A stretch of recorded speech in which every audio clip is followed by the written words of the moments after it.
ഗണേഷ് കുമാറിൻ്റെ രാഷ്ട്രീയ ഭാവിയിൽ ഒരു വലിയ പ്രതിസന്ധി നിൽക്കുന്നുണ്ട്. ഒന്ന്, ഒറ്റ MLA പാർട്ടിയാണ്. അദ്ദേഹം തന്നെയാണ് ആ പാർട്ടിയുടെ MLAയും, അദ്ദേഹം തന്നെയാണ് ആ പാർട്ടിയുടെ മന്ത്രി, അദ്ദേഹത്തിൻ്റെ എല്ലാം അദ്ദേഹം തന്നെയാണ്. അദ്ദേഹത്തെ തൂങ്ങി കുറച്ച് മനുഷ്യർ അതിൻ്റെ ചുറ്റും നിൽപ്പുണ്ട്. അത് ഈ പറഞ്ഞതുപോലെ പത്തനാപുരം മണ്ഡലത്തിലും കൊട്ടാരക്കരയിലും മാത്രമായി വേര് പിടിച്ച് കിടക്കുന്ന അതിൻ്റെ ഒരു ശക്തി കേന്ദ്രം അതാണ്, കുറച്ച് മനുഷ്യരുള്ളത്. പിന്നെ NSSൻ്റെ ഒരു പിന്തുണയാണ് അതിനെ പിടിച്ചു നിർത്തുന്ന, ഇങ്ങനെ കൊളുത്തിട്ട് പിടിച്ച് ഭൂമിയിൽ ഉറപ്പിച്ച് നിർത്തുന്ന ഒന്ന്. ഇത്തരം കാര്യങ്ങൾ കൊണ്ടാണ് പോകുന്നത്. സോ ഇപ്പോൾ UDFിലേക്ക് ഏതെങ്കിലും കാരണവശാൽ LDFിനോട് പിണങ്ങി പോകാൻ പറ്റാത്തൊരവസ്ഥയുണ്ട്. അത് ഉമ്മൻചാണ്ടിയായിട്ട് ബന്ധപ്പെട്ടിട്ടാണ്.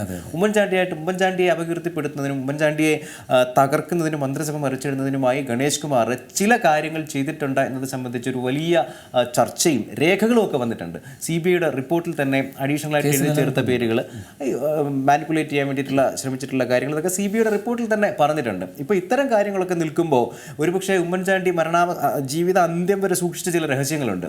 അദ്ദേഹത്തിന് ഒരുപാട് അവസരങ്ങൾ ഉണ്ടായിരുന്നിട്ടും പറയാതിരുന്ന. അപ്പം ഉമ്മൻചാണ്ടി എന്ന് പറയുന്ന ആ ഒരു വ്യക്തിത്വത്തോട്, പ്രത്യേകിച്ച് അദ്ദേഹത്തിൻ്റെ ജീവിതത്തിന് ശേഷം വരുന്ന ഒരു രാഷ്ട്രീയത്തിൻ്റെ കാലഘട്ടത്തിൽ അദ്ദേഹത്തിന് താല്പര്യമില്ലാത്ത, അല്ലെങ്കിൽ അദ്ദേഹത്തെ തകർക്കാൻ ശ്രമിച്ച, അദ്ദേഹം നേതൃത്വം കൊടുത്ത മന്ത്രിസഭയെ മറിച്ചിടാൻ ശ്രമിച്ച ഒരു മനുഷ്യനെ ആ UDFിലേക്ക് കൊണ്ടു ചെല്ലുന്നത് UDF ഒരുപക്ഷെ ഏതെങ്കിലും കാരണവശാൽ ഇഷ്ടപ്പെടും എന്ന് എനിക്ക് തോന്നുന്നില്ല. ചില പ്രത്യേക രാഷ്ട്രീയ സാഹചര്യങ്ങളിലൊക്കെ അങ്ങോട്ടും ഇങ്ങോട്ടും ചില നീക്കുപോക്കുകളൊക്കെ ഉണ്ടാകും. എങ്കിൽ പോലും ഗ്രൂപ്പ് ഏതെങ്കിലും തരത്തിൽ അത് അനുവദിച്ചു കൊടുക്കും എന്ന് എനിക്ക് തോന്നുന്നില്ല. എന്തായാലും UDFിലേക്ക് തൽക്കാലം പ്രവേശനം നിലവിലുള്ള രാഷ്ട്രീയ സാഹചര്യത്തിൽ സാധ്യമല്ല എന്നിരിക്കെ LDF പറയുന്നത് കാര്യമില്ല.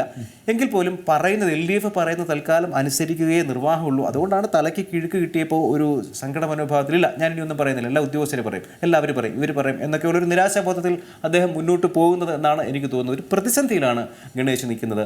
LDFിൽ അടങ്ങി ഒതുങ്ങി അനുസരണക്കുട്ടിയായി നിൽക്കേണ്ടി വരും. UDFിലേക്ക് തൽക്കാലം പോകാനുള്ള സാധ്യത കുറവായതിനാൽ. ഈ ഇലക്ട്രിക് ബസ്സുകൾ വിനോയ് ഇവിടെ സൂചിപ്പിച്ചതുപോലെ അതിൻ്റെ പാരിസ്ഥിതികമായ ഗുണം അതൊരു വലിയ ഘടകം തന്നെയാണ്. അതിനപ്പുറത്തേക്ക് ഈ സിറ്റി സർവീസുകൾ അത് തിരുവനന്തപുരം നഗരത്തിലെ ജനങ്ങളെ ഏറ്റെടുത്ത ഒരു സർവീസ് കൂടിയാണ്. കാരണം ഇത് നിർത്തലാക്കുന്നു എന്ന വാർത്ത വന്നപ്പോൾ തന്നെ പല മാധ്യമങ്ങളും പൊതുജനങ്ങളുടെ അഭിപ്രായം എടുത്തപ്പോൾ അവരെല്ലാവരും ഈ സിറ്റി സർവീസിനെ വളരെ താല്പര്യത്തോടു കൂടിയാണ്, അവർക്കത് അത്രത്തോളം ഉപകാരപ്രദമായിരുന്നു എന്ന് നമുക്ക് തന്നെ അറിയാവുന്ന കാര്യവുമാണ്. അതാണ് ഒരു ആലോചനയുമില്ലാതെ, ഒരു പഠനവുമില്ലാതെ പെട്ടെന്ന് അത് നിർത്തലാക്കുക. നമ്മുടെ ഇവിടുത്തെ ഓഫീസിലെ സ്റ്റാഫുകൾ ഇതിൻ്റെ വാതിക്കൽ ബസ് കാത്തിരിക്കും, ഞാൻ 10 രൂപയുടെ ബസ്സിലേക്ക് പോകുന്നുള്ളൂ. അതെ, അത്രയ്ക്ക് ഉപകാരപ്രദമാണ് നിത്യ ജോലിക്ക് പോകുന്നവർക്കും മറ്റ് ആളുകൾക്കും ഒക്കെ നഗരത്തിലെ ഈ സർവീസ് എന്നുള്ളത് ഒരു കാര്യം. രണ്ടാമത്, അദ്ദേഹം ഇപ്പോൾ നമ്മൾ കേട്ട ബൈറ്റിൽ അദ്ദേഹത്തിൻ്റെ പ്രതികരണം നമ്മൾ കേട്ടതാണ്. ഇനി ഞാനൊരു തീരുമാനം എടുക്കുന്നില്ല, എല്ലാം ഉദ്യോഗസ്ഥർ എടുത്തോളും, എല്ലാം ഉദ്യോഗസ്ഥർ പറഞ്ഞോളും എന്നാണ് അദ്ദേഹം പറയുന്നത്. വളരെ വലിയൊരു നിരാശാബോധത്തിൽ നിന്നാണ് അത് വരുന്നത്. അല്ലെങ്കിൽ LDFിൽ നിന്ന് ഒരു തിരുത്ത് അദ്ദേഹത്തിൻ്റെ മേൽ വന്നപ്പോഴാണ് ഇത്തരം ഒരു പ്രതികരണം അദ്ദേഹത്തിൽ നിന്നുണ്ടായത് എന്ന് തോന്നുന്നു. പെട്ടെന്നാരെങ്കിലും അയ്യോ അച്ഛാ പോലെ എന്ന് വിളിക്കുന്ന ഒരു പ്രതീക്ഷയും കൂടെ അദ്ദേഹത്തിന് ഉണ്ടാകാം. അതെ, അദ്ദേഹം ഒരു തീരുമാനവും എടുക്കുന്നില്ല, എല്ലാം ഉദ്യോഗസ്ഥർ ചെയ്യുമെങ്കിൽ ഇത്ര വലിയ ചെലവിൽ ഒരു മന്ത്രിയെ ഇവിടെ പോറ്റേണ്ട കാര്യമുണ്ടോ എന്നതും LDF ആലോചിക്കേണ്ട കാര്യം തന്നെ. കൃത്യമായ തീരുമാനങ്ങൾ എടുക്കാനും നിലപാടുകൾ എടുക്കാനും നയപരമായ കാര്യങ്ങൾ നടപ്പിലാക്കുന്നതിനും ഒക്കെ വേണ്ടിയാണ് ജനാധിപത്യ വ്യവസ്ഥയിൽ മന്ത്രിമാരുള്ളത്. ഇനി അതൊന്നും ഞാൻ ചെയ്യുന്നില്ല, അതൊക്കെ ഉദ്യോഗസ്ഥർ ചെയ്തുകൊള്ളും എന്നാണെങ്കിൽ പിന്നെ ഇദ്ദേഹത്തിന്റെ പണി എന്താണ് എന്ന് കൂടി ആലോചിക്കേണ്ടി. അദ്ദേഹം തന്നെ അത് ആലോചിക്കണം. അതെ.